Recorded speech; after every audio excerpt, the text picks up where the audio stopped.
ایک مجلس میں ایک اللہ والے سے پوچھا گیا کہ جناب طریقت کسے کہتے ہیں؟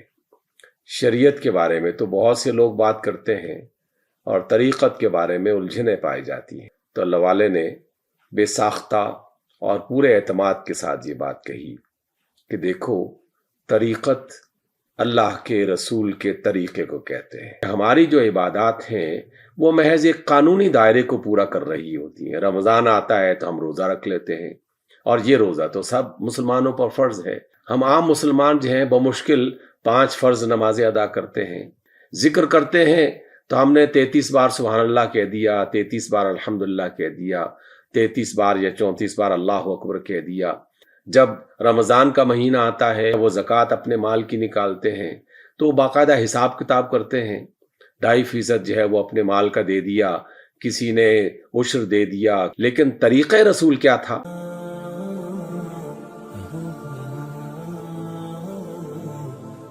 بسم اللہ الرحمن الرحیم۔ اللہ رب العزت اپنے چاہنے والوں کو بڑی حکمت اور دانائی سے نوازتا ہے۔ اسی وجہ سے ہم دیکھتے ہیں کہ اللہ والے جب بھی کوئی بات کہتے ہیں تو بڑی گہری بات کہتے ہیں۔ جتنا اس پر غور کیا جائے، جتنا سوچا جائے، اس میں نئی نئی پرتیں کھلتی ہیں اور دانائیوں کی بہت ساری راہیں سمجھ میں آنا شروع ہو جاتی ہیں۔ ایک مجلس میں ایک اللہ والے سے پوچھا گیا کہ جناب طریقت کسے کہتے ہیں؟ شریعت کے بارے میں تو بہت سے لوگ بات کرتے ہیں اور طریقت کے بارے میں الجھنیں پائی جاتی ہیں۔ تو اللہ والے نے بے ساختہ اور پورے اعتماد کے ساتھ یہ بات کہی کہ دیکھو، طریقت اللہ کے رسول کے طریقے کو کہتے ہیں۔ بظاہر یہ چھوٹا سا لفظ تھا کہ رسول اللہ کا جو طریقہ ہے وہ طریقت ہے، تو رسول اللہ کا طریقہ کیا ہوتا تھا؟ آپ صلی اللہ علیہ وسلم جو کام بھی فرماتے، جو کام بھی کرتے، جو بات بھی فرماتے، بڑے سلیقے سے ہر بات کا خیال رکھتے ہوئے اسے جتنا خوبصورت بنایا جا سکتا ہے، جتنا اچھا بنایا جا سکتا ہے، وہ رسول اللہ صلی اللہ علیہ وسلم کا معمول تھا۔ بات کرتے تو ایسے کہ سننے والے کو نہ صرف سمجھ میں آ جائے، بلکہ اصحاب رسول یہاں تک فرماتے ہیں کہ ہم آپ صلی اللہ علیہ وسلم کی باتوں کے لفظ اگر گننا چاہیں تو گن سکتے تھے۔ اور اس میں سننے والا ایک پڑھا لکھا فرد ہے، یہ ایک عام آدمی ہے، سب کی سمجھ میں وہ بات آ جایا کرتی تھی۔ نماز ادا کرتے تو پھر اصحاب رسول اور آپ کی ازواج مطہرات یہ بتاتی ہیں کہ بڑے اچھے اور سلیقے سے وضو کرنے کے بعد جب نماز کے لیے اللہ کے حضور کھڑے ہوتے تو ہر رکن کو بڑے سلیقے سے ادا کرتے۔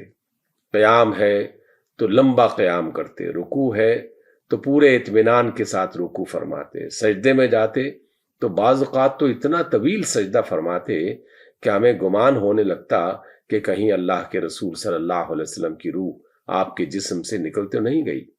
یعنی ہر بات کو بہت اچھے طریقے سے۔ اس لیے طریقہ رسول جو ہے وہ ہر کام کو بہت ہی سلیقے اور بہتر انداز میں کرنے کو کہا جاتا ہے۔ اس کا ایک پہلو تو یہ ہے، اور اس پہلو کو واضح کرنے کے لیے ہمیں آپ علیہ السلام کی احادیث، آپ کے فرامین، آپ کی تعلیمات جو ملتی ہیں، اس میں ایک لفظ اسی کی وضاحت کر رہا ہوتا ہے، اور وہ لفظ ہے احسان۔ عربی زبان میں احسان کسی بھی کام کو، کسی بھی بات کو، کسی بھی چیز کو اچھے انداز میں کرنے کو کہا جاتا ہے۔ اردو زبان میں احسان جب آپ کسی کے ساتھ اچھا سلوک کریں تو ہم اس کو احسان کہتے ہیں۔ کسی کی مدد کر دی، کسی کے ساتھ تعاون کر دیا، کسی کے کام آ گئے تو ہم عام طور پر یہ کہتے ہیں کہ تمہارا بڑا احسان ہے، یا فلاں نے فلاں پر بڑا احسان کیا ہے۔ جبکہ عربی زبان میں احسان کا جو لفظ ہے یہ کام کو بہتر بنانا اور کام کو اچھے انداز میں کرنے کو کہا جاتا ہے۔ اب ان دونوں کا باتوں کو جمع کر لیں، طریقہ رسول اور احسان، ان دونوں کو جب آپ جمع کریں گے تو ایک خوبصورت تصویر ہمارے سامنے آتی ہے۔ اسلام جسے ہم اللہ کا دین اور اللہ تعالیٰ کا بتایا ہوا راستہ کہتے ہیں، یہ در حقیقت محبت کا راستہ ہے۔ اسی وجہ سے ہم اہل محبت والوں سے محبت کرتے ہیں، اور اہل محبت جو ہے وہ اللہ سے محبت کرنے والے تھے، اللہ کے رسول سے محبت کرنے والے تھے۔ تو محبت میں جو کام بھی کیا جاتا ہے اسے پورے اچھے انداز میں کیا جاتا ہے، اس میں کہیں کوئی نقص یا خرابی آپ کو نظر نہیں آتی، کیونکہ اس کے پیچھے محبت اور اخلاص وہ کام کر رہا ہوتا ہے۔ جتنی محبت زیادہ ہوگی اتنی توجہ زیادہ ہوگی، جتنی محبت اچھی ہوگی اتنا اس کی طرف آدمی زیادہ راغب ہوگا اور اس کو اتنے ہی زیادہ بہتر انداز میں جو ہے وہ پورا کرنے کی کوشش کرے گا، بلکہ اس میں اضافہ کرے گا۔ اسی وجہ سے ہم عام مسلمان جو ہیں بمشکل 5 فرض نمازیں ادا کرتے ہیں، لیکن طریقہ رسول یہ بتا رہا ہے کہ محبت میں وہ نمازیں جو رات کی تنہائی میں اور تاریکی میں ادا کی جاتی ہیں، در حقیقت وہ احسان کی بھی ایک شکل ہے اور اس کے ساتھ ساتھ یہ طریقہ رسول بھی ہے۔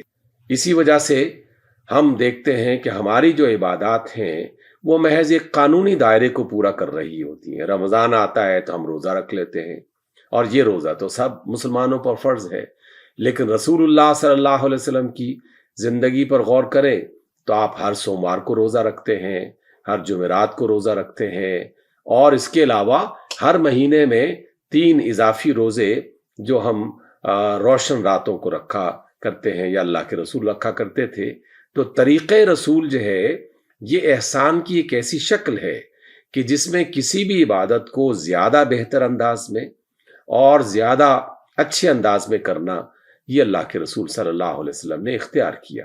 جب رمضان کا مہینہ آتا ہے یا بعض لوگ رجب میں جو وہ زکوٰۃ اپنے مال کی نکالتے ہیں تو وہ باقاعدہ حساب کتاب کرتے ہیں، 2.5% جو ہے وہ اپنے مال کا دے دیا، کسی نے عشر دے دیا، کسی نے اپنے مال میں سے کچھ زیادہ حصہ دے دیا، تو وہ یہ سمجھتا ہے کہ میں نے بڑا اچھا کام کیا۔ یقیناً اس نے بہت اچھا کام کیا ہے، لیکن طریقہ رسول کیا تھا؟ طریقہ رسول کیا یہ تھا کہ اللہ نے اپنے رسول صلی اللہ علیہ وسلم کے پاس جو بھی نعمت بھیجی، آپ نے وہ نعمت جہاں خود استعمال کی وہاں اس نعمت میں دوسروں کا حصہ فوری طور پر رکھ دیا۔ اور زکوٰۃ کا معاملہ جب رسول کی زندگی میں دیکھتے ہیں تو وہ تو کبھی صاحب نصاب بنے ہی نہیں، یہ نوبت ہی نہیں آئی کہ گھر میں اتنا مال پڑا ہوا ہے کہ آدمی اس کا حساب کتاب کر کے اس کی زکوٰۃ ادا کرے۔ لوگوں میں خیرات کرنے کی بات ہوتی تو اصحاب رسول اس کو کس قدر خوبصورت انداز میں بیان کرتے ہیں کہ اللہ کے رسول ویسے ہی سب سے زیادہ سخی تھے، لیکن جب رمضان آ جاتا تو رمضان میں تو آپ بارش کی طرح، کبھی ٹھنڈی ہواؤں کی طرح، کبھی رحمت والی ہواؤں کی طرح یہ تشبیہات استعمال کرتے ہوئے رسول اللہ صلی اللہ علیہ وسلم کا تعارف کروایا کرتے تھے۔ تو یہ جو خیرات میں پاس ہے یا نہیں ہے یا کم ہے یا زیادہ ہے کسی ضرورت مند کو دے دینا، یہ طریقت بھی ہے، یعنی طریقہ رسول بھی ہے، اور ساتھ ساتھ احسان کی ایک شکل بھی ہے۔ ذکر کرتے ہیں تو ہم نے 33 بار سبحان اللہ کہہ دیا، 33 بار الحمدللہ کہہ دیا، 33 بار یا 34 بار اللہ اکبر کہہ دیا، یا دیگر جو اذکار ہیں ہم کبھی 40 بار کبھی 100 بار کر لیتے ہیں، تو اپنے دل میں محسوس کرتے ہیں کہ ہم نے بڑا اچھا کام کیا ہے، اور کوئی اس میں باقاعدہ ایک احساس ہوتا ہے۔ لیکن جب یہی بات ہم رسول اللہ صلی اللہ علیہ وسلم کی ذات میں تلاش کرتے ہیں تو آپ تو ہر وقت ہی اللہ کا ذکر کرتے رہتے تھے، صبح ہو، شام ہو، رات ہو، دن ہو، کوئی پہر، کوئی لمحہ، کوئی مقام ایسا نہیں تھا کہ جہاں رسول اللہ صلی اللہ علیہ وسلم کسی نہ کسی طریقے سے اللہ کا ذکر نہ فرماتے ہوں۔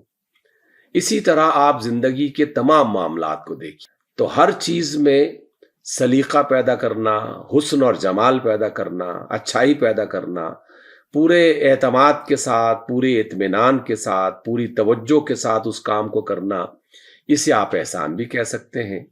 لیکن یہی طریقہ رسول بھی ہے۔ کیا ہم طریقہ رسول کو اختیار کرنے کے لیے تیار ہیں؟